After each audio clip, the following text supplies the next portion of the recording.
podcast about something where each week we dive deep into whatever it is we find interesting. I'm your host, Calvin, and joining me from the deserted island after a shipwrecked, that was a tough one to come up with, it's Nick Richardson. Yeah, don't forget to mention the name of my ship, the Titanic Lusitania. Yes. It's fucking terrible out here, dude. And You wouldn't be on a deserted island if you were on the Titanic when it wrecked. It's a cold island. You'd be on like half a door because your girlfriend wouldn't let you climb all the way on. And there was fucking room, man. There was room. So yeah, James Cameron's talking. This is not a podcast about Titanic. It's going to be about something else. But since we're on it, James Cameron said that the door would not have supported both of their weight. So basically, if they both got on it, it would have sunk enough so that they're both soaking wet, and then they both would have died of hypothermia. That's his explanation behind it. Just dropping some knowledge. Like, but James Cameron knows what he's talking about. I mean, yeah, he had a studio pay like $100 million so he could go scuba diving, but whatever. So he knows a thing or two about manipulation. I guess so. Anyway, we're not talking about the Titanic. We probably will talk about the Titanic, but we are actually talking unluckiest people throughout history, bad days that they've had. Maybe throwing a little actual lucky people in there. Just unluckiness is a good way to sum this up. It's going to be an unlucky episode. Just, from here on out. Yeah, knock on some wood, grab your horseshoes. Don't listen to this on Friday the 13th. Luckily, that just passed, so we're good there. I think there's another Friday the 13th this month, actually. Let me check that out. Yeah, please do. No, it's a Monday the 13th. Okay. You're good. Oh my God, Everyone's that's good. even worse. Yeah, Monday the 13th is real bad. That's what they don't want you to know, is that that's the worst day. Right. They want you to think it's Friday the 13th, so you kind of just, lull into a sense of caution, and then, boom, everything hits you on Monday the 13th. I'm telling you, dude. I feel like it's that way for me every week. Everything just hits you on Monday? Oh, I think that's everyone. And then we got a holiday right in the middle of this week. Like, who the fuck wants a random-ass Wednesday off? I do. Thanks a lot, Obama. Let me get that shit. Yeah, thank you, Obama. I mean, I'll take it, but, I'd much rather have not a Wednesday. Oh, dude, I would love to have a Friday. Fridays are always good. Fridays are nice. Mondays are good. That would be lucky, but Wednesday is the worst because you got to work 2 days, then you get a day off, and then you got to work 2 more days. You don't. At least if it's a Thursday, and you got to work that Friday, nobody's doing shit that Friday anyways. Everybody's just taking it easy. It's like, okay, this isn't a real work day. Same thing with Tuesday. Nobody's doing anything on Monday. Half the people take it off anyways to get the extra long weekend. But Wednesday is just bad. I think I'm of a different opinion. I like Wednesdays because there's no one at the grocery store, and you can get shit done. It's a good day. I'm not using my day off to go to the grocery store. Sounds like a terrible idea. That's when I don't. I mean, if you have children, Calvin, I'm sure you can attest to this. You can't really leave an 8-month-old alone. And if I'm leaving work, you can't? Yeah. Shit. I do that all the time. Go figure. They can't feed or clean themselves, but because my work is close to daycare, so if I get off early on like a Friday or something, or I don't go to work, I'm not gonna take her to daycare because it's 30 minutes from our house basically. So Wednesdays are nice, so I'll make the trip to daycare and then go out and about, get errands done, and then chill. Yeah. That makes sense. Yeah. All right, I'll give you that. But that's not what we're here for. Not today. I realize coming into this, I meant to do a Twitter poll today and forgot. I've been really off my game lately. Everything's going crazy with the holidays, but we'll be back on it. Now we're back into a regular recording schedule. I think we'll be okay. Moving forward. We're getting there. Sorry, Twitter followers, that you didn't get to answer the question. Do you think you're lucky or unlucky? Explain why in the comments. Yes. Please let us know, though. I really want to know your unlucky. Yeah, we would love to hear about it. We just didn't put it. But maybe we'll put a poll anyways and just not ask. We just won't give shout-outs because we've already recorded this. Anyway, let's move on. Let's actually talk about what we're here to. What is luck, Nick? Dude, luck is that undefinable quality a lot of people do have, I think. I always like to think of it as the certain little something that influences life in those situations where you need just that little push. So it's the Force, basically. Coming That's off of kind of, Star Wars month, yeah. we're full of Force. It's not, microscopic biological organisms in my blood, but Maybe it is. it You don't is. know. That's You true. don't know until I Qui-Gon don't comes know. and tells you. I don't know. Just some random old dude comes up to me in the future. He's like, you know luck? You know the concept of luck? Yeah, totally. Well, they're actually like midi-chlorians, and that'll spawn a new franchise. But anyways, there's really no evidence of luck. Like no, I mean, you There's no can't. hard evidence. It'd be very Yeah, hard to no prove hard evidence. that It's like it's not just circumstance. yeah, it's like I don't know, aliens and faith to a certain extent. I mean, there's no hard and fast evidence of aliens out there, like, but a lot of people find circumstantial evidence that points to the fact that there is aliens in their mind. So it's something that I really do think it exists, but you can't see it, you can't touch it, and it's not something you can capture in a bottle. I don't think people are like naturally lucky. Well, yeah, so I'm kind of on the opposite. I don't think like luck is a thing. Like I think things happen, but I don't think it's because you're just lucky or unlucky or like you rolled the dice the right way. Like I don't think superstitions play any part on anything. Other than like the one thing I'll say where superstitions may play a part in is like actual athletes if they have superstitions, and not even because like, oh, I put my right shoe on before my left shoe, so now we'll win the game. Not that exactly, but following superstitions and like just an organized way of going about your day leading up to the game will give you more confidence going into that game, and something that would like throw you off if like you do say I got to put my right shoe on before my left shoe every time, and then one day for whatever reason your right shoe's broken and you got to wait for a new right shoe, so you put your left shoe on first and you're just thinking about that the whole time. That's going to hurt your confidence. You're going to play worse. Yeah, So I think it it's plays like a a little bit into placebo. that, but it's more of a placebo. It's not an actual, like putting your shoes on in the wrong order didn't actually affect how you played. It affected how you thought, and then your thoughts affected how you played.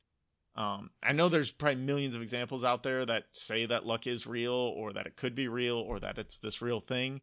But like you were saying, there's no actual tangible thing that you could predict or plan for, that you could say, this person's a lucky person. They're going to go to Vegas and they're going to win $1,000 just because they're going.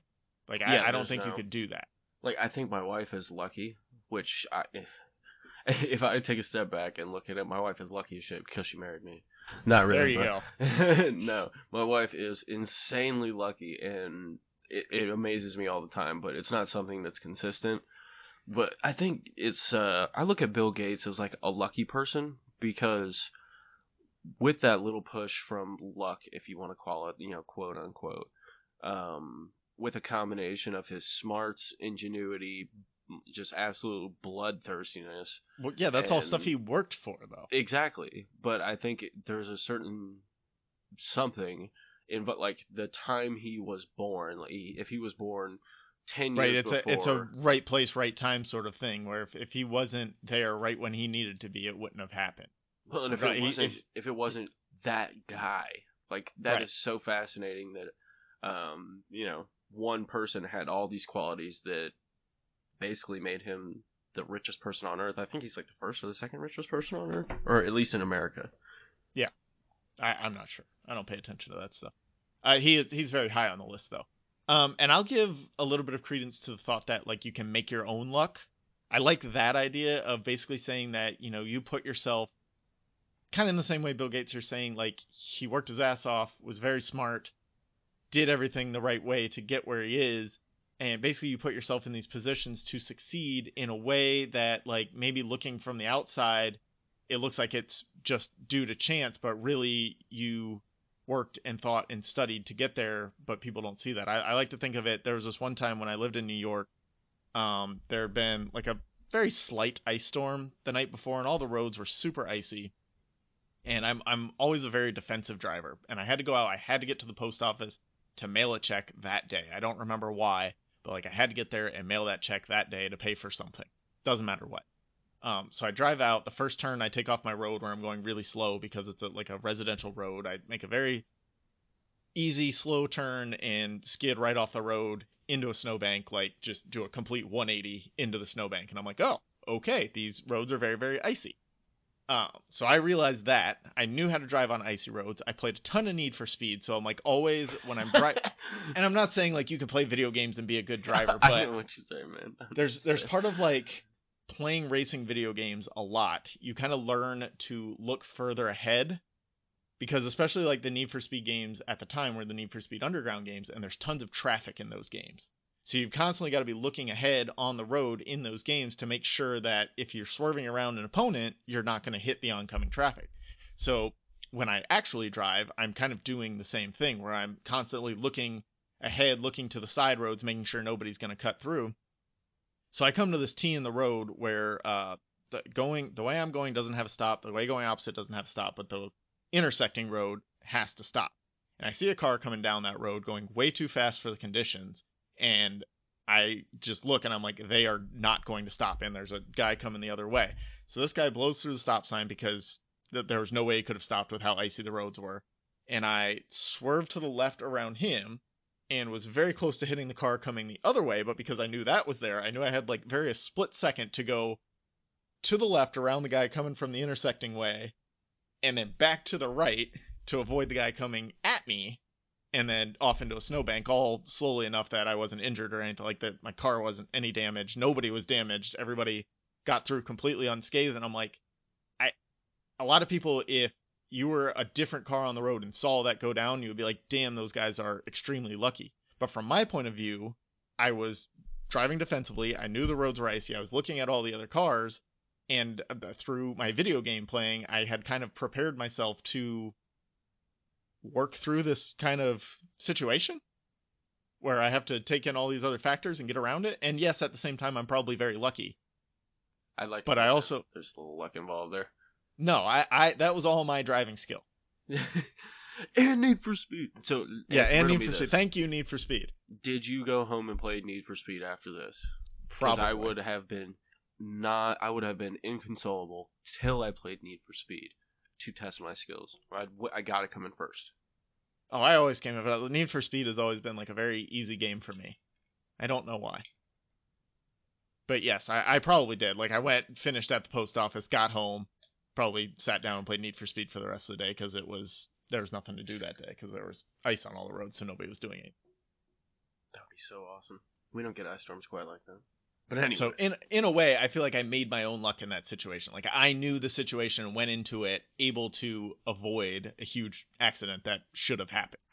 Yeah, it sounds like it. So I'll say that exists, but I don't know that just like if I was driving down that road and wasn't paying attention to any of those things, like I'm not just a lucky person where all three of those cars would have gotten out unscathed. Yeah, you're not gonna drive completely straight, not put your foot on the brake at all, and then everybody misses you, and you just, right, whistling just away. Okay, like, I'm lucky. Yep. Yeah, exactly. Nothing's gonna hit me because I'm special. Yeah. So that's probably my quote unquote luckiest thing that I've ever been through. Yeah, I am not very lucky. I'm fucking downright unlucky, dude. It's the worst. The worst. Entertainment 720 episode coming up. Coming soon. Yeah. Shout out John Ralphio. Yeah, are they gonna take Parks off Netflix? I don't know. I know they took Friends off like today. Yeah, today was the last. And The Office isn't going until next year, so it would probably be around that same time.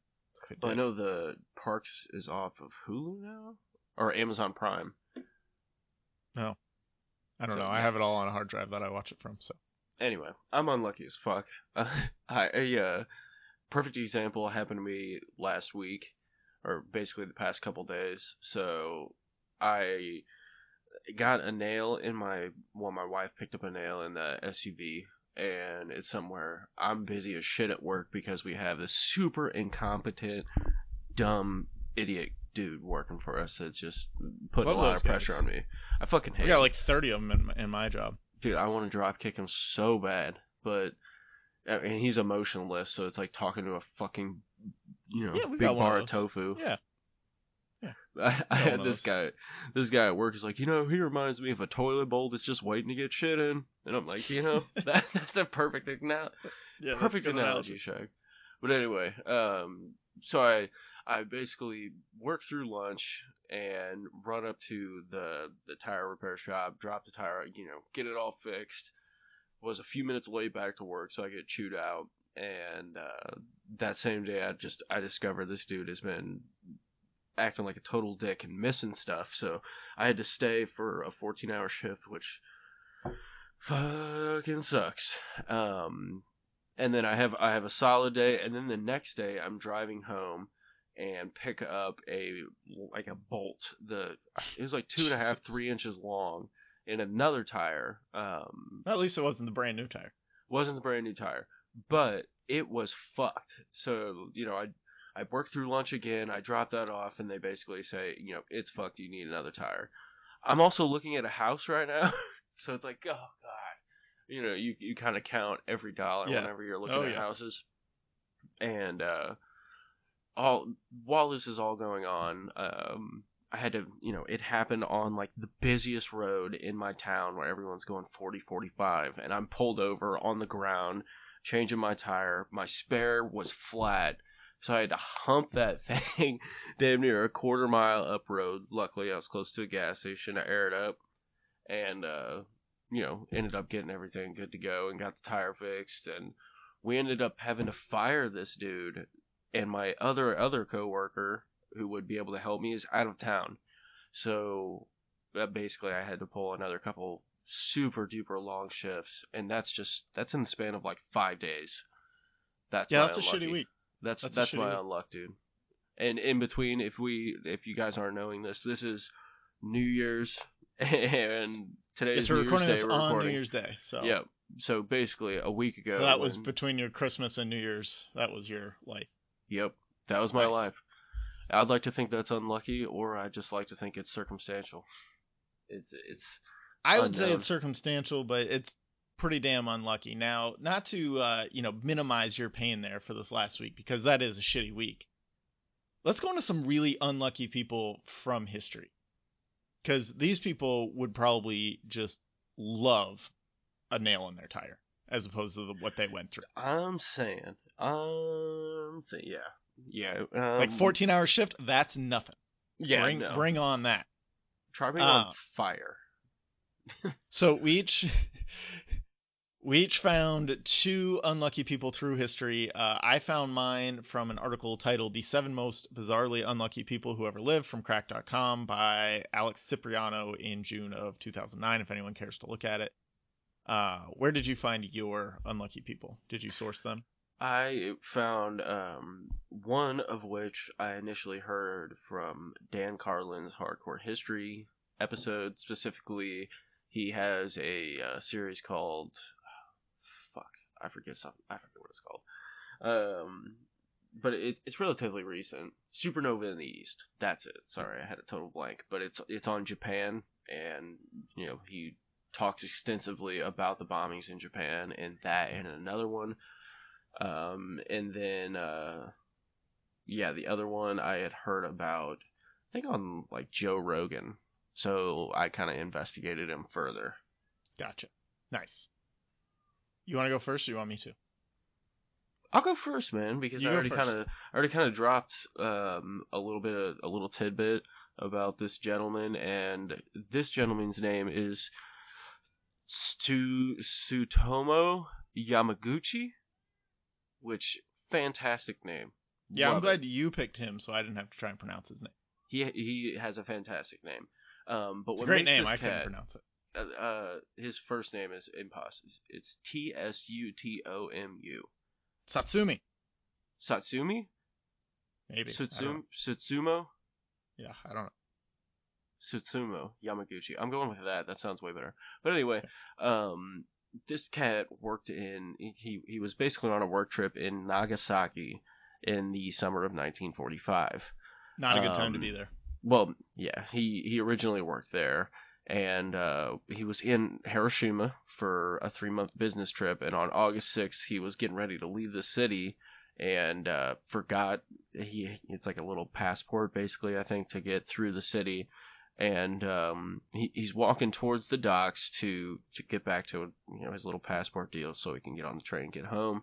And the old famous bomber, the Enola Gay, dropped a little boy atomic bomb near the center of the city, about 3 kilometers away, is what I found. History And buffs would have already known that just by paying attention to the dates. Shout out yes, history buffs. and the Enola Gay and stuff like that. Yeah. But this dude was caught up in the explosion. He was pretty horrendously injured. He ruptured his eardrums. It blinded him temporarily and left him with serious burns over the left side of his body. And he got off easily. I mean, he wasn't vaporized, but he was lucky in the sense that he got to a shelter.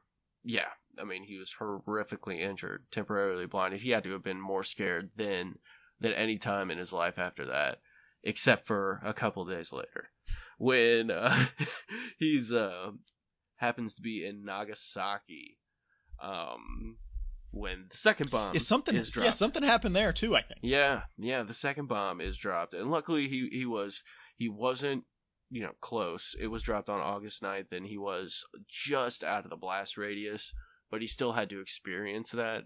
So I mean, imagine living through fucking hell on Earth. You're there on business, like I'm not even supposed to work today. You get blown up with an atomic bomb. You're trying to get rest, and you're trying to find your family and make sure everyone's okay, and then another one drops. Like, oh yeah, there's no way that could happen again. It's world ending, and then boom, another one shits all over you. And that is one of the most unlucky individuals I could possibly think of, in the sense that he lived, which I guess in a sense is lucky. Well, yeah, so that's what I was going to say. Is I saw in a different article of the luckiest people throughout history, he was listed there because the exact flip side of that, he survived both of those bombings, so that's lucky. But it's also unlucky because everyone is probably also gone. Like, your whole livelihood is gone. You have to see the horrificness of this twice. I don't think... Yeah, surviving it's great, but I don't think living through 2 atomic bombs within a week is a positive thing. Oh, no, and then getting burned up. And you got to look at it from... I try to put myself in his shoes, where at this point in time, Japan is feeling resilient. They're not willing to give up. They're a very proud nation. They believe they have a spot at the front of the world. Like, they're very important and very powerful. So there's the cultural aspect of it. Bunch of people he knows are dead. He, incredible infrastructure damage. You got to feel unsafe all the time. Well, now you're wandering around thinking everywhere you go, an atomic bomb's going to land on you. Yeah, I mean, you're scared for the rest of your life. You don't trust people for the rest of your... you're traumatized. Yeah. Can't imagine the PTSD you'd have after that. Yeah. And it's bad enough surviving 1, but now you survive 2 and have to deal with the fallout from 2 of those bombings. Oh yeah, you probably shoot your pants every time there's a large bang. It's just... That's what I look at. Lightning strike. Yeah. Or a lightning strike. Because of the flashes, because atomic bombs flash. That's what I'm saying. That's what, or 4th of July. Well, they don't really have 4th of July, but no, that is not a Japanese holiday. They have stuff that's like 4th of July. Is kind of what I was saying. They have the fireworks and the just really loud flashes like crazy. I don't know what their holiday is, but you see it all the time. I think you're thinking of Chinese New Year, which is not Japanese. No, Japanese people have a lot of fireworks. They get down. I think they wouldn't because of these bombings. Like, I would want to stay away from loud, bangy, flashy thingies if I were Japan. No, you gotta move on. I'm not Japan. I'm not Japan. Do you speak for Japan? Do you know her? No, I don't. So I'm gonna not one-up you, but I will be right there next to you. Where this could, depending on how you frame it, you could look at it as unlucky or lucky. I choose to look at it as unlucky because this is fucking crazy. This is a woman named Violet Jessup. She almost went down on a sinking, or she was on 3 separate sinking ships. So the first time is the Olympic in 1911, where she served as a stewardess. The Olympic collided with a British warship. Nobody was actually hurt in that one, so that was good. She got off, she survived, and then, a year later, she decides, I'm ready to be hurt again. Gets on the Titanic, 1912. You ever heard of the Titanic, anyone? I've We never talked heard about of it in the this. open. She stewardess again on this one, and the Titanic obviously crashed into an iceberg, as we all seen in the historical documentary Titanic by James Cameron. The interesting thing about this one is that the captain on the Titanic was the same person as it was on the Olympic, Edward J. Smith. So maybe at this point he's just an idiot, or he's the unlucky one, because he's got a lot more to do with not hitting things than a stewardess does, right? I suppose so. But she survived the Titanic on a lifeboat, got away mostly unscathed. Then 4 years later, she decides, I'm ready for a cruise again. I'm going to be a nurse this time, though. 1916 on the Britannic. Serves as a nurse. This boat floated into a mine. And her lifeboat this time did not get far away. She got on a lifeboat again, but this time it didn't get far enough away from the ship. And it got, how in the movie Titanic, when it goes up and everything gets like sucked into the water with it? Yeah. That basically happened to her lifeboat. So she was forced to jump out of her lifeboat into the freezing water. She hit her head on the side of her lifeboat and then still somehow made it safely to dry land. She lived until 1971 when she died of heart failure. I'm pretty sure she probably didn't get on any more cruise ships. I don't know, That's my thing with this unluckiness is like at some point you're just like, I'm not fucking going on the water again. I don't care. I got cursed by a witch or something.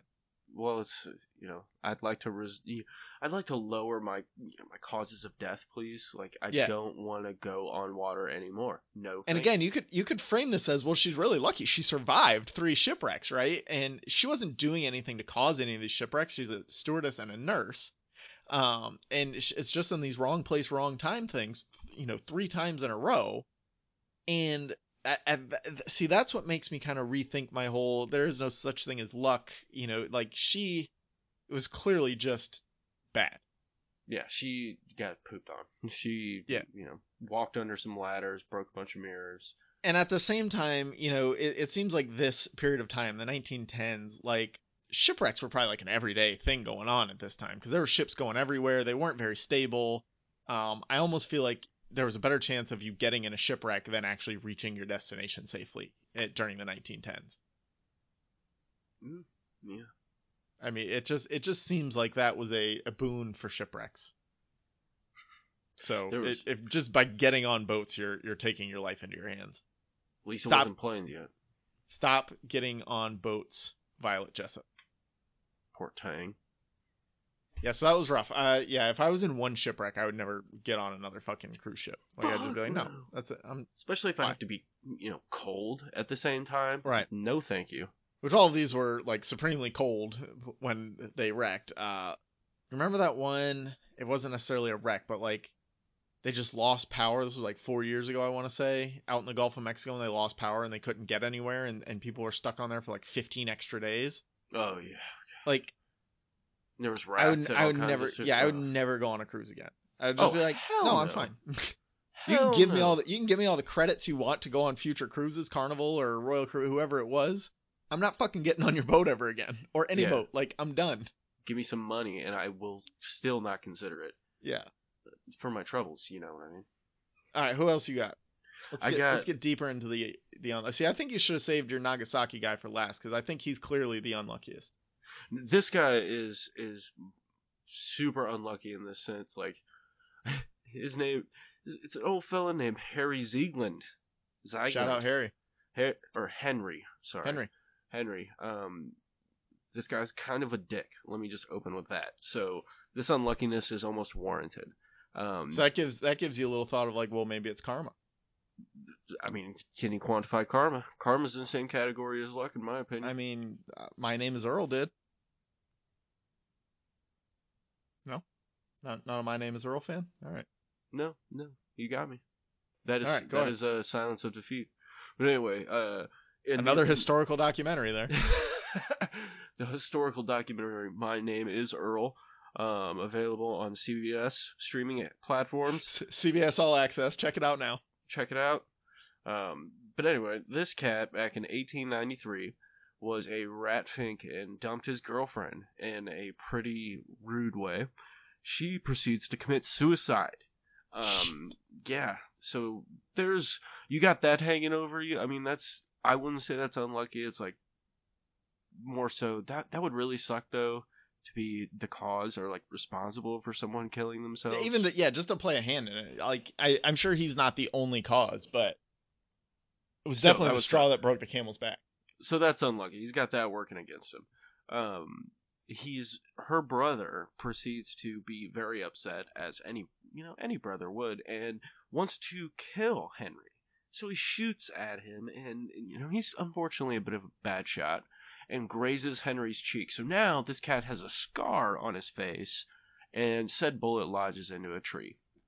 Well, good old Henry, being the unlucky I've heard of fellow this that he before. is, yeah, he took some dynamite like a dumb bastard to remove a tree instead of just hitting it with like a tractor or Axe. saw, fire. Those things like, even. existed. Yeah, those things, a horse could probably pull it out or all kinds of good stuff. But dynamite's the way to go. And he proceeds Dynamite to is blow up not the tree. the way to go, listeners. Well, Dynamite is not the way to go. What a ever. time when you could just get dynamite and be like, hey man, can I get a stick of dynamite? I gotta go blow up You this go to your fucking local tree. Walmart. Hey, need some dynamite. Yeah, no what big do you deal. Need, what do you need it for, bud? Oh, I gotta Tree. blow up a tree. Oh, for Oh, sure, let me man. help you. Yeah, here, take 10. Here's this cool, here's some just straight nitroglycerin. That is just thinning the population, thinning the herd right there. But Henry blew up said tree with said bullet, and said bullet hit Henry in said head and blew his brain said out on the floor. Bam. Poor unlucky Henry. That's a good one though. That's just karma getting you. Somebody tries to shoot you and you're like, nah, fuck that tree that he shot instead of like, just leave it alone. Tree's not hurting you. Yeah, but he's like, you know what? Fuck this tree. This Yeah, dude fuck this shot tree. me this one time, and there's a bullet here. I want to. That's what you get for deforestation. Is anybody listening? Don't remove trees. Besides that, you might get your head blown off. You will get shot by a bullet lodged in the tree if you try and cut down a tree. Trees fight back. It's like The Fucking Happening. Oh my god, That would have been a better movie. Dude, if Mark Wahlberg, Getting shot at by trees. Oh my god. They so need to do a commercial with him blowing up a tree, a bullet, blowing someone's head off, and him going, Well, it's trees a fight back. The Happening. See it in theaters. The Buy it Happening with 2. water. The Happening. It's really a crossover between Shooter and The Happening. One of the people Mark Wahlberg shot in the Shooter, the bullet went through into a tree, and now The Happening 2 is fighting back with that bullet that lodged in that tree in the same way of your story. Which is blowing up Shia LaBeouf's head. So Optimus Prime has to go back to Mark Wahlberg. It's all connected. It's all connected. It's all fucking connected. All right. I don't think I can beat that one on humor, and I don't think I can beat the first one on actual trauma caught. But I think I can beat it everything that we've done on sheer amount of shitty things happening. This is a woman named Jeannie Rogers, and in her little, couple paragraphs, the first line of the entry is she's basically a real life George Costanza. So that's got me hooked right away. She's been struck by lightning twice. That's a 1 in 9 million chance to be struck by lightning twice. She fell overboard on a cruise ship when she was 18 years old, and while her friend was running to get help, her friend slipped and got knocked unconscious, delaying her inevitable rescue. Then she was attacked by a bat while randomly walking down the street years later with her son. While the bat is attacking her, like digging its claws into her scalp, she knocks on several doors because it's just like a residential area. She's knocking on doors, trying to get somebody to help. And basically every door that she knocked on, rather than like trying to help, the people just fucking screamed because there was I would too, man. There's a crazy lady with a bat attached to her head knocking on my door. And so these screams would make the bat angry and scratch and claw harder at her scalp. It's got me, it's scratching me. Moving on from that, she's been mugged, she's been shot at, she's been strangled, and she fell into an open manhole. And to top it all off, sometime in her youth, she accidentally pantsed Mr. Rogers from TV Mr. Rogers at a swimming pool. This was linked in the article, the pantsing of Mr. Rogers, and I really wanted to see what fucking happened there. But the story that it was originally linked to is unavailable now because, like I said, the write-up I looked to is from 2009. So wherever this story that she pantsed Mr. Rogers, that doesn't exist on the internet anymore. Because I really wanted to know what was going on there. No, they had to censor it because everyone found out Mr. Rogers is fucking stacked. That's true. Yeah. He's yoked.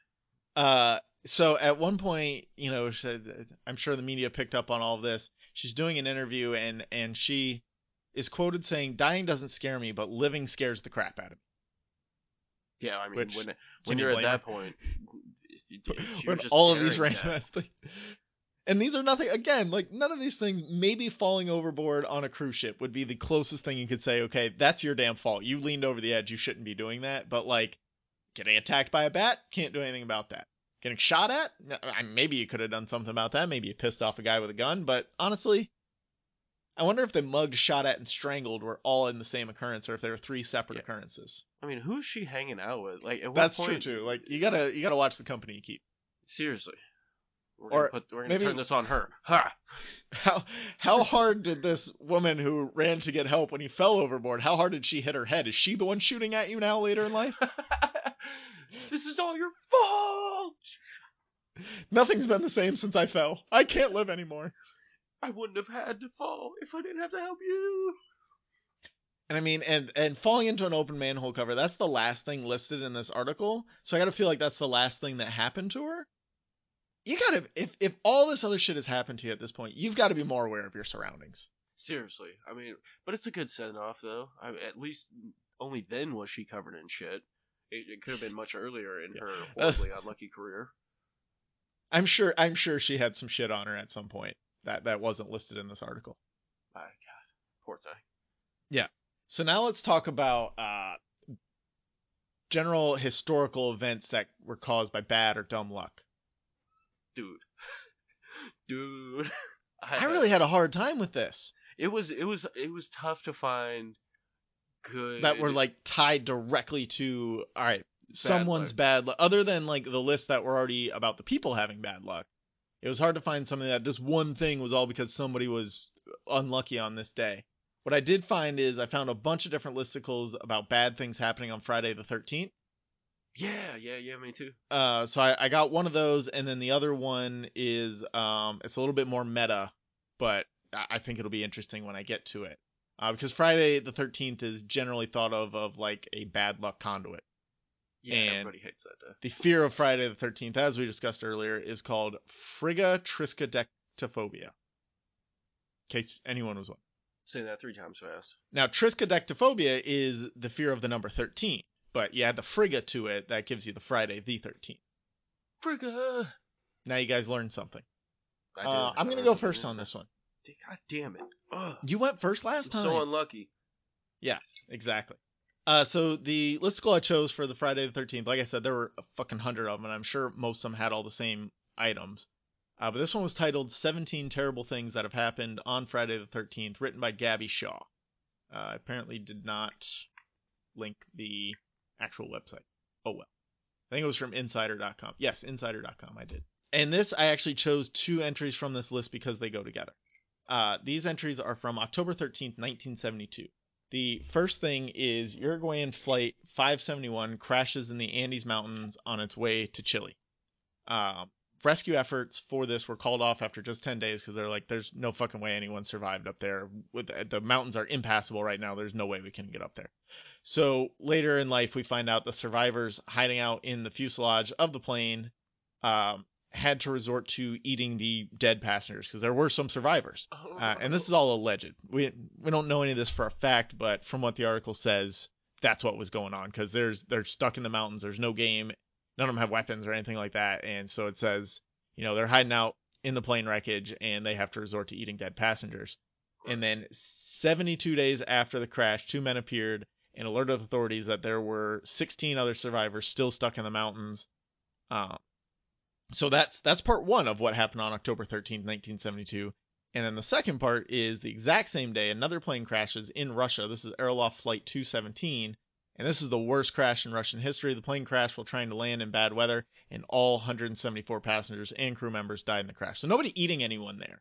But that was the worst crash in Russian history, and the other one is a pretty famous like plane crash because of the people supposedly eating each other and how long it took to get to the survivors. Like I've heard of this like plane crashing in the Andes type thing before. I didn't know all the details on it, but like the Seinfeld references at one point, and I've just heard other things throughout my life of like references to, oh, our plane's going down in Chile, watch out, kind of thing. So that was kind of interesting that I thought of these. This one day caused these two events simultaneously. I'd never heard of those before. Yeah, well now you have. Dang. Learned you something. I'm not fucking going there, I'll tell you that. No, not on Friday the 13th. Especially 1972. 1972. All right, what do you got? Dude, I got a good one. And I hope so. I learned this once again from the infallible Joe Rogan. And it's this poor young lady who, in the amongst the fight of equal rights between men and women and opportunity, she was awarded the distinguished position of guarding the front door of the White House. And unfortunately, on September 19th of 2014, a Mr. Omar J. Gonzalez, an Iraq War veteran, hopped the fence. And unfortunately for this young lady, which I couldn't find her name, is probably for the best. It may still be in like court cases and things like that. Oh, I'm sure. But her unlucky day started with Mr. Omar breaking into the White House and proceeding to overpower the shit out of her. What the fuck? Giving assholes all over the world the ability to say, ammunition. see, a woman can't do this. Oh, man. We told you. I felt so bad when I heard about that, and I investigated it a little further because I was just like, there's no way. And it was true. It was really, really true. She was there by herself. Well, see, that's the problem. It's not that it's her. Like, there shouldn't be one guard guarding the fucking White House. No, I totally fucking agree. But how unlucky is that? That, they're just like, yeah, okay. Well, yeah, exactly. How often do people try and break into the White House that it just happens on this day that, like, there's no way the guy breaking in could have known, oh, the lady's going to be guarding today. Yeah, let me go in there because there's a chick. And he just happened to get the drop on her. And, you'd think you'd be pretty alert. So I'm not going to put this on her as being unalert or anything, but, fuck, women, she probably had her period or something. Yeah, can't pay attention. It's too emotional. That's all sarcasm. Sorry if anyone took that seriously. I'm completely joking. Dude, I took you seriously. You need to check yourself, bro. Look yourself in the mirror. Yeah. All right. Yeah. Sorry. So clearly this a misogynist. It's been proven time and time again on this podcast. Yeah, a podcast about misogyny. That would not be a fun episode. No, that would be a terrible podcast. We could post it on the incel subreddit though, and probably get a lot of listens. We should just do that as like a psych and spend the whole episode. Yes, we've been getting. Somebody finally gets us. We get it. And then it's us being like, women are tight. We love women. Women are the best. They can do anything that men can do. They're better at everything than men, really.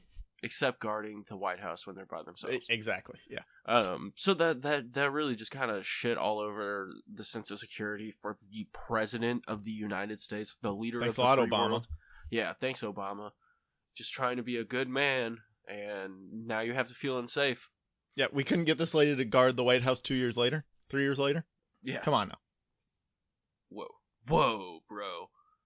But yeah, this lady is probably never going to have the hardest time getting hired for anything the rest of her life in her chosen field, or at least what she went to school for. You're the one that let somebody into the White House. Oh, yeah, word? I'm sorry. We're actually not hiring? Yeah. Word, you want to be a Macy's security guard? Sorry, honey, sorry. I know you got a master's in criminology, but... Yeah, we just don't have a spot. If you can't protect the White House, one of the most heavily guarded places, how are you going to protect this fucking $300 watch? They don't even say that. They'd be like, oh, I mean, you'll be in the proximity of the president of the building. Yeah, and then she'd probably have a psychotic breakdown and just start murdering everybody. Wow, that got dark fast. Well, let's make it even darker. My next thing, like I said, is a little more meta because it's not a single event. But there's Meta World Peace?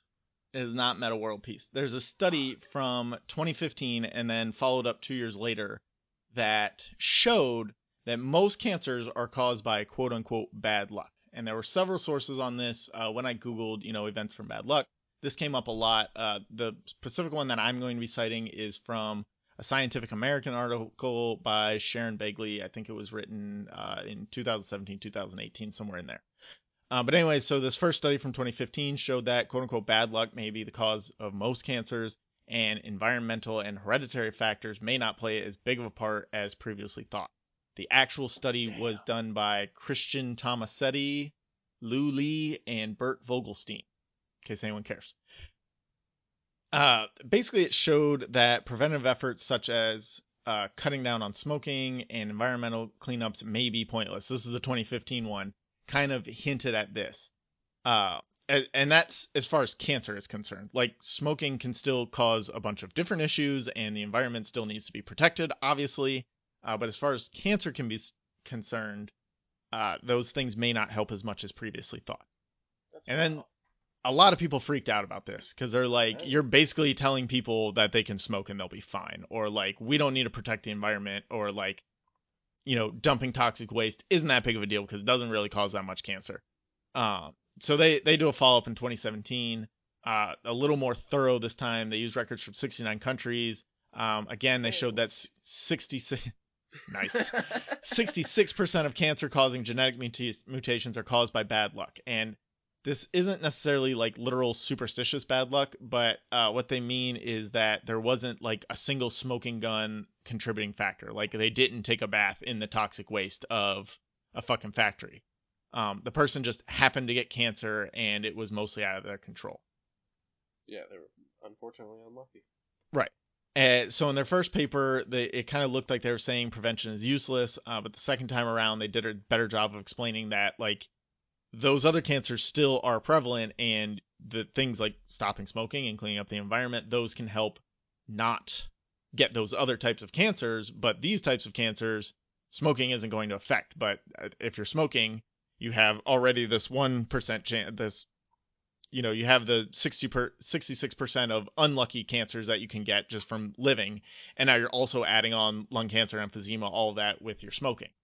That they stated that their desired impact was for people who lived healthy lifestyles and didn't do anything. Like, basically they're telling them, you didn't do anything to cause this. If everybody did everything they could to live healthily and they still got cancer, it was like, well, nothing you did would have ever prevented this. And that's what they were trying to show, is just like, you drew the shitty card this time. Sorry. Yeah. Sorry.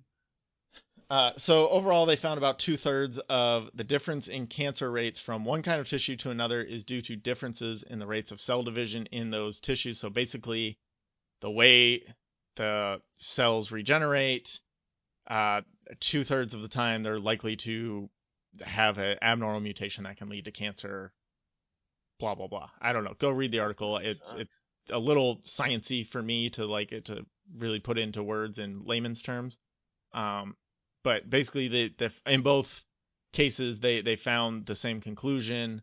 17 different cancer types could be caused by just living.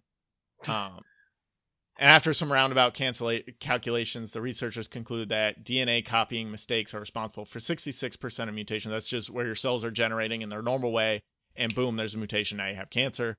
29% are due to environmental factors, and 5% are due to heredity. So basically, they're saying if you got cancer, there's a better chance that you got it from something unpreventable than something preventable. That fucking sucks. Yeah.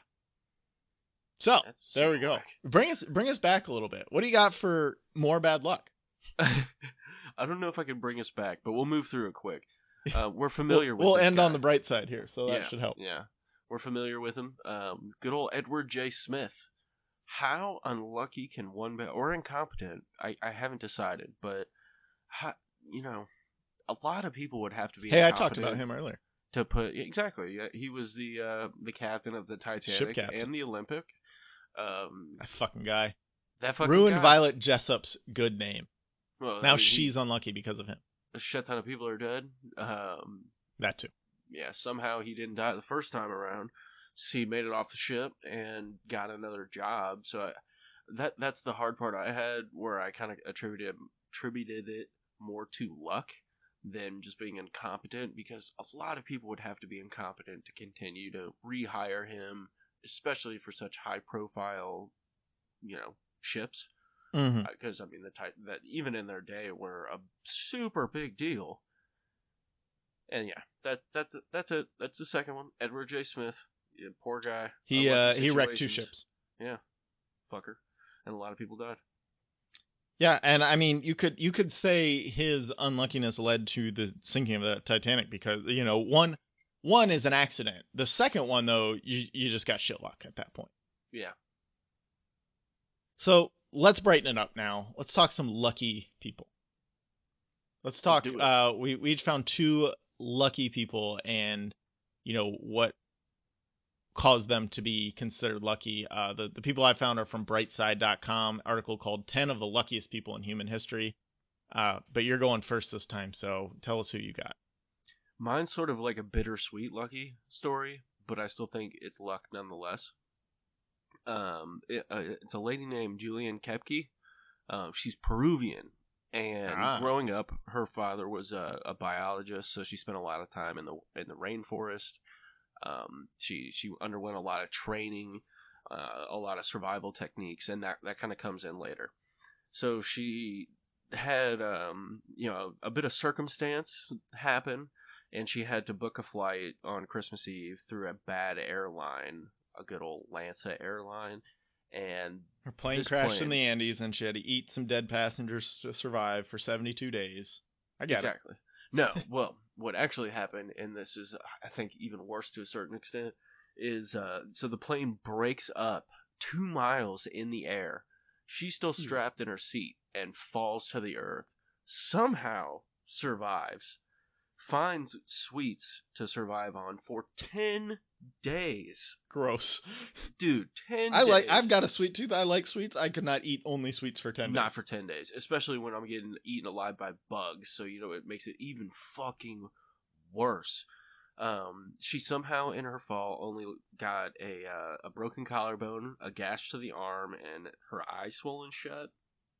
And she started, she's basically dealing with a lot of insects, so she was infected with maggots and found some gasoline to pour on herself. This little girl was so sweet. She found a boat and didn't want to use it because it was considered theft in her mind, which is honestly dumb in my. I would have taken the fuck out of that boat. And was eventually found. You can make up for it later. Yeah, and she was eventually found after 10 days by some local fishermen and rescued. Probably the guy whose boat that was. Probably. He's probably like, hey, really you could just take on that boat. Yeah. I don't use it. I don't know how to say this, but you could have had that boat like 7-8 days ago. But her mother actually died in the flight, so as well. So you'd think that this lady is really unlucky. But I look at it as such an amazing string of circumstances that this person who was trained with survival techniques, her mother was as well. I bet she was playing a lot of Need for Speed, too. Oh, fuck yeah. And probably a lot of GTA 5 where they jump out of airplanes. That's it. But surviving 2 miles in the air, a fall like that, strapped to basically a weight, that's fucking insane. That is so lucky she survived. And so lucky she landed in Peru and didn't get like malaria and just die puking her guts up 3 days later after getting in a plane crash. Yeah, that's another one that you could, look at it either way. Like, a lot of people would say, yeah, she's fucking unlucky to have all of those things happen, but the survival kind of supersedes the circumstances that would have been unlucky. Well, the survival and the circumstances of the survival is just like, oh my god, everything worked out so perfectly.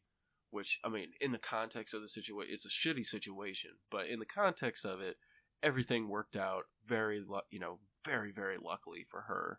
And she was able to survive and walk away and, honestly became a little famous from that. Started making some bank, led to, being well known and an historical figure. All That's right. kind of tight. That's lucky. So my first person is just straight lucky. No unluck about it. Her name is Joan Ginther. She won the lottery 4 times. What a butthole. The first time she won it was for $5.4 million. God damn. I didn't see like what year that was. It didn't list it. Then 10 years later, she wins another lottery for $2 million. And then 3 more years after that, she wins a third time for $3 million. And then in 2008, she finally hits her jackpot for $10 million. Oh, $5 million would have been cool So for me. over 15 years or so, she won $20 million. I mean, but it's really like 12 million after taxes and everything. Probably less than that. I wonder if she still worked.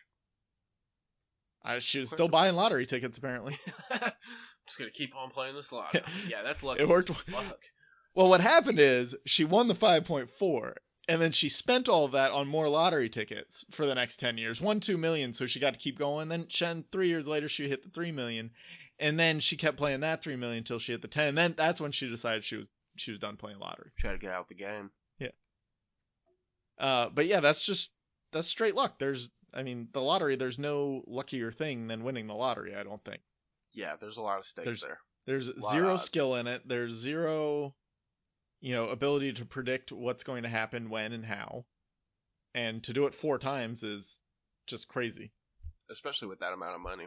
I've won the lottery 4 times in a row. Well, but yeah, it's $2. yeah, I've hit $2 4 times in a row, right? Yeah, $1.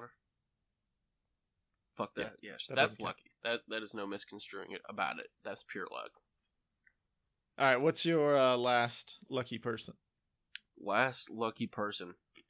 I got good old Harrison Ford of the Star Wars franchise. I've heard of him. Yeah, I It think is people not have Star heard of Wars him. month anymore, people, if you were confused. No, but still, this cat is the luckiest human being on the face of the earth. I mean, he's fucking Han Solo and Indiana Jones. That's all you need. Dude, and I mean, he was in a bunch, and from Blade Blade Runner. Runner. He was a And- president, I think, at one point. Yeah, and he was on Air Force One. So anyway, Well, yeah, I think that's when he was the president, right? He was the president in Air Force One, right? Or was he? no, I think he like was a like bodyguard. the bodyguard. I never saw But it. I think just the circumstances which he was able to become such an iconic star were great.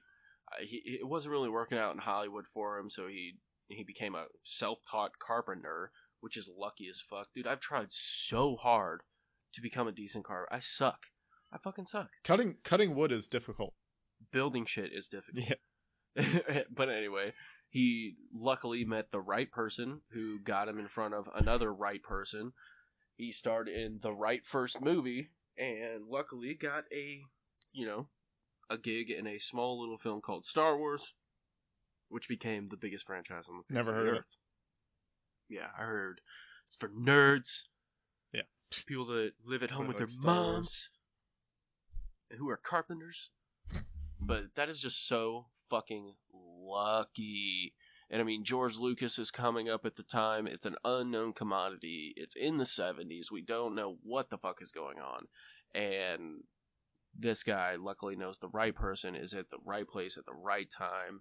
And I don't know his worth, but it's got to be insane. It's got to be insane. And like you said, being known as Indiana Jones, the greatest adventure, in my opinion, the greatest like adventure action movies of the day. I mean, they're still top 10 for me now.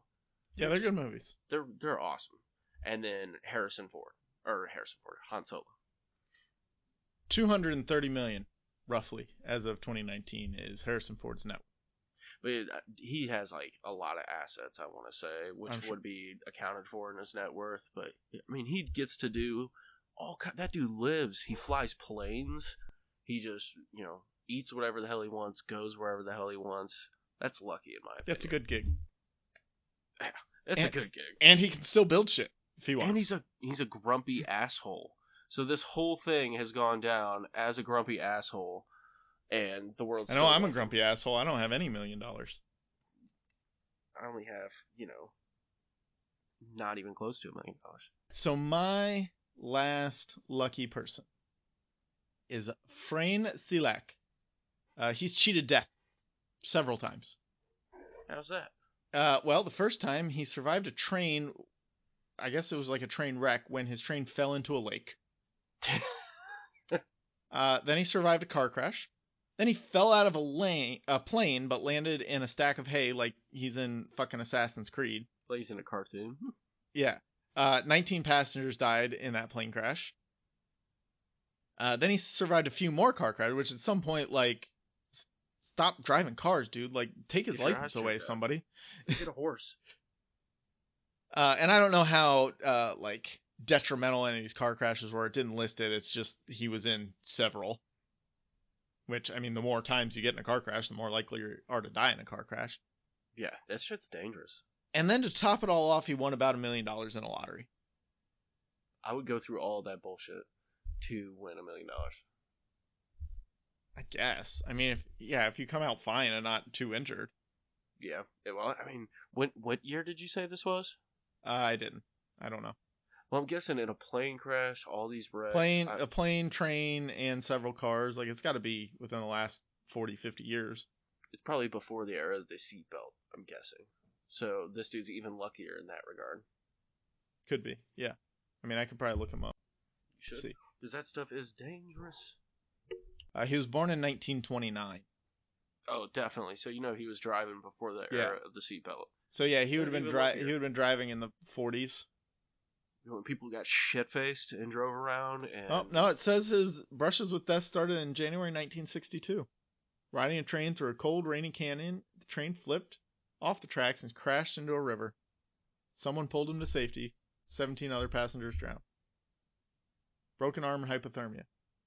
Next year, during his first and only plane ride, he was blown out of a malfunctioning plane door and landed in a haystack.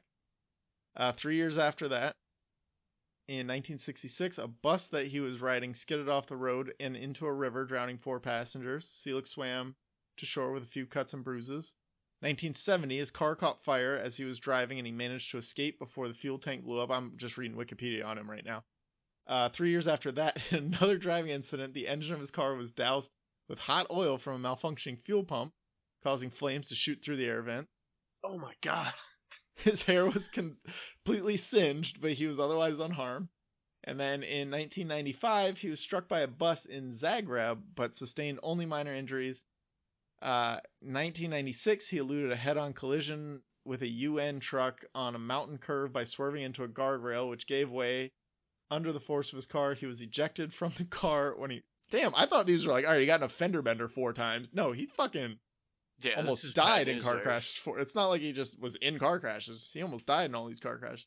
He wasn't wearing a seatbelt, managed to hold on to a tree and watch his car plummet 90 meters into a gorge. Still alive to this day. Damn, what is that, like 270 feet or something? 300 feet it says, yeah. In 2003, 2 days after his 73rd birthday, he won 800,000 euros, about $1.1 million in the lottery. At the time of his win, he was also married for the 5th time. Well, he purchased 2 houses and a boat with his winnings. In 2010, he decided to give most of the remaining money away to relatives and friends after deciding to live a frugal lifestyle. Man, that dude by the end of it was just like, just fucking kill me! Yeah. Turns out he was trying to commit suicide all these times and he's just the worst at it. He's like, what the fuck? And now they're paying me? God damn it. He caused all of these accidents. He was not, they weren't just circumstantial. I'm stuck. Don't give me money. I'm trying to die. Yeah, that's crazy. What an unlucky / really lucky bastard. I would not go through all of that shit. Fuck that, man. He's seen like 40 dead bodies. That's what I mean. Like, if they were just fender benders, all right, but these are like brutal car crashes. This is fuck that, dude. Fuck that. Okay. Yeah, the original article I read did not do this dude enough justice. I'm glad I looked up that Wikipedia article. I'm glad you did too. That dude is a badass motherfucker. So to kind of wrap things up, do you know anyone in your life or throughout your life that you feel is afflicted with bad luck? I do. I wanted to say myself. You already said that, Nick. I know. So take that as like bad luck person A. Another one I have is bad luck person B. It's this guy I knew growing up. I went to middle school and high school with him. Shout out Fred. he Would have been crazy if his name was Fred, though, right? That would have been crazy. I'm like, what the fuck is Fred? Who's Fred? But his dad owned a company that was it's like the main electric company in our city.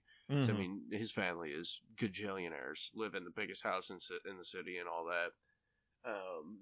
But anyway, his bad luck kind of started where he got in a bad accident and it broke like his arm. It broke basically the right side of his body, and he was never the same after that. So I mean, he was really, really athletic. Like he was an all-star soccer player, and he could never play soccer again. And it just that kind of took away his scholarship opportunity, like potential to go pro good. And then his dad died, so he was super tight with his dad. His dad died from like a brain tumor that just came out of nowhere and was dead in like one of those 2-month situations. Mm-hmm. And so he inherited a shit ton of money, but was still too young. So mom managed the estate. Mom was a bit of a trophy wife. Yeah, all that money disappeared. Disappeared really fast. So I'd like to think this dude is pretty fucking unlucky when he was, in my opinion, man, from the outside looking in, this dude was set. And now he is not. He's pretty much, last I heard, he's pretty much developed like a bad addiction to drugs and stuff like that. Because growing up, I'd never known him to do drugs, like not even smoke weed. And yeah, and to last I heard, he was borderline living under a bridge. It's like, man, that's fucking unlucky as shit. I will give you that, and I cannot beat that by any means. But my wife claims that she is very unlucky, and I can attest to it a little bit, but not really. I don't let her really say that about herself anymore because it's kind of superficial bad luck, not like what you're talking about this guy. Like, she has terrible luck going to nice dinners for her birthday. Like, there were like 3 years in a row where just bad things completely out of their control happened when she's trying to go to dinner for her birthday. Like, they would make reservations and then still ended up waiting 2 hours for a table anyways. They went to dinner a different year, and there was a guy who appeared to be on drugs just passed out in his food next to them the whole time they were eating. This is like, it's like a Japanese steakhouse hibachi restaurant, so you know, like, he's right fucking there at their table. He fucking falls over and his face just slams on the grill. Yeah. Oh my god. Her food constantly gets messed up, whether she's going to a nice dinner or not. There's a lot more stuff that I don't really remember off the top of my head of like this stretch of just really shitty birthday dinner outings with her. Like, it was before I met her, and there was like one of them when I met her, and that was the reservation that we ended up waiting for 2 hours. But the other 4 or 5 things happened in the years before that. With the food being messed up, like, I got to put some of that blame on her though, because she has never once in the 10 years that I've known her ordered something the way it shows up on a menu. Oh no. She's not like too bad about it. She's just like, okay, I want this salad. It has tomatoes on it. I don't want tomatoes on it most of the time. Sometimes she like creates a whole new fucking meal out of it. But my whole thing is, like, when you make so many substitutions, they're going to make mistakes because like they have a menu for a reason. So people fuck up. Yeah, and basically anytime she's kind of like looking forward to a meal, something goes bad with it. Just a couple weeks ago, it happened to be one of the colder days in South Florida that don't happen very often, and she wanted some like warm comfort food kind of thing. She's like chili or like beef stew, something like that. So I go into Publix, and I'm getting like the fried chicken or whatever, and I'm like, oh, they've got this beef and veggie stew here. And she's like, oh yeah, get me some of that, because I was going in to see if they had chili, and they just ran out of the chili. They were putting out the beef stew though. And I'm like, do you want this? She's like, oh yeah, great. So I scoop it all up. She's really excited to eat it. We get home, and I didn't scoop any beef into it. So it's just like veggie stew. Damn, that sucks. So yeah, like that happens anytime she's like really looking forward to something. Just something like really stupid and offhanded happens that you couldn't control or even think is going to happen. Anytime she's looking forward to a meal. That is a shitty form of bad luck, I can tell you that much. And then the other side of it is she's also just terrible with technology. Now, she's not terrible with technology. She has very bad luck with technology because she's not stupid with it by any means. She knows how everything works. She knows how to use her phone. She knows how to use, like, she doesn't have a problem. it just all seems to just not work correctly when she gets in the vicinity of it. No matter what she does, she just like walks in a room and everything stops working the way it's supposed to. I'm constantly like just going around and doing things the exact same way she just did them, and they work for me and not for her. Like it's remotes. It's terrible. TVs, remotes, like the mouse on her computer overall, phones, clocks, the Wi-Fi. It doesn't matter what it is. If it has a plug or batteries, she just kills it. And then I'm like, you just got to push this button. She's like, I'm pushing this button. Then I walk in and I push the button and it works just fine. But she's like, no, I was doing that. I swear. And like, it's super frustrating for me because I know she's not stupid and that she can figure these things out. And like the day before I was doing the exact same thing and it was working, but now all of a sudden it doesn't work. And I'm just like, no, you're just not doing something right. And she's like, no, I am doing it right. And it doesn't work. So every time with technology, like it doesn't matter. She just like, I don't know. She's got super, like static electricity coming off her or something that just malfunctions things. I don't know. Electromagnetic field is. That was what I was looking for. Yeah. Her chakra. Her chakras are all off. We need to get her some feng shui in our house. That sucks, dude. And that sucks as a man. I can speak to this as well, because that happens with my wife too at times. Not nearly as bad as that, but then she's just like, oh. I mean, it happens to her at work. It happens everywhere. Like it's just the simplest thing, but it ruins it. Like her mouse won't click, even though it's turned on. The battery's brand new. Everything's working, but her mouse won't click for whatever reason. She has to call the IT department. The IT department's like, what the hell are you doing? She's like, nothing. Doesn't work. She calls me and I'm like, what are you doing? Nothing. It just doesn't work. I'm like, there's no way it just doesn't work. Things work. Things are made to work. No, it doesn't work. It's crazy. Oh my God, why? So yeah, my wife thinks she has terrible luck. I have to agree with her to some extent. But at the same time, she makes some of her own bad luck with constantly changing menu items and things like that. But yeah, it's rough sometimes. I dig. Yeah, I can go with that. Oh wait, she's texting me. She must be able to hear me. My Cobb salad that was delivered with no toppings, chicken or shrimp, just like. Oh yeah, we ordered a to-go meal one time of a salad that was supposed to have. She actually ordered this off the menu. It was supposed to have chicken on it. It just came with no meat. So it was just fucking lettuce. She's like, hey, I remember this time right here. Yeah. She can obviously hear me right now, and she's not happy with how I'm portraying her. Oh, I'm not judging. Dude, that sucks, man. There's nothing wrong with ordering what you want to eat. You're paying for it. If they have the capacity to make it for you, might as well. Yeah. Yeah, so it's always rough trying to get food with her. You don't even get shrimp or steak instead. You get nothing. Yeah, it like, because that's what she said. She ordered like, because you can do it chicken or shrimp. She ordered it with shrimp. And we went and picked it up, and we got all the way home. The restaurant's like 15, 20 minutes away, so there's like no going back and getting them to correct it. And we get back, and she opens it, and she's like, there's no fucking meat on here. That's when I would just start smashing the salad into a fucking paste and drive back there and throw it all over everybody. And then so we call the restaurant, like, we just got the salad, like, we can't come back and get it fixed. And the lady's like, oh yeah, we'll take care of you the next time we're in here. Like, she refunded the card, which was great, but then she's like, and the next time we're in here, just, tell them that Kathy will hook you up. And it's like this, it's not a huge chain, but it's a chain to where that, like, there's probably 10 different managers. Mm-hmm. And, like, just be like, oh, yeah, tell them next time you're in here that Kathy's got you or something like that. And, like, we're not going to go there and be like this random-ass person 6 months, because we don't go there that often. 6 months ago, it was like, oh, yeah, she owes us a free meal. Yeah, don't be those people and just order a bunch of shit. Like, oh yeah, Kathy's got it. Peace. Yeah. Who's Kathy? We don't have a Kathy that works here. Catherine. But yeah, she's like, oh no, I got you. Let them know next time you're in here. What the fuck does that mean? Oh, send us a gift card. Yeah, that'll work. You have email. Send an email gift card. That's fine. Send an email gift card. We're trying to come up with solutions. Modern problems require modern solutions. That's right, Dave Chappelle. I was going to say, Dave Chappelle for president. All right. Do we have any other unluck to talk about? I don't think so. I think I'm unlucky to out. Yeah, I hope we severely bummed everyone out. If you have bad luck or good luck, let us know on Twitter at APA something, at alone_podcast. We would love to hear about your luck. But yeah, we're sorry we didn't do a Twitter poll this week. We'll get back to it next week. Check us out over on Patreon, patreon.com/podcast about something. And always check our merch store, tpublic.com/APA something, and all of the music for Podcast About Something is provided by those cats. You guys stay sassy.